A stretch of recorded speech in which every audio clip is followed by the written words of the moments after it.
মাহে রমজান আমাদের সামনে, আমি মাহে রমজানকে সামনে রেখে, রমজান আমাদের সামনে 6টা কথা, ছোট্ট ছোট্ট 6টা বিষয় একটু একটু করে শুধু বলতে চাই, বললেই আমার কথা শেষ। মাহে রমজানে, রমজান মাসে 6টি মোটা দাগের ইবাদত নতুন করে যোগ হয়।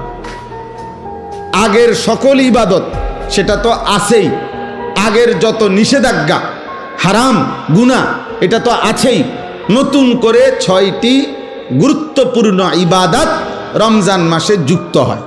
একজন মুমিনের উচিত, আল্লাহ তাআলা যেহেতু আগের সমস্ত ইবাদত এর সাথে রমজানে আরো 6টি ইবাদত যুক্ত করেছেন নতুন করে, অতএব একজন মুমিনের উচিত এ কথা বুঝা যে রমজান মানেই ইবাদতের জন্য, রমজান মানেই আখিরাতের জন্য, রমজান মানেই নিজেকে গুনাহ থেকে মুক্ত করাবার জন্য, রমজান মানেই ভিন্ন কিছু, রমজান মানেই আলাদা কিছু, রমজান মানেই অনেক কিছু।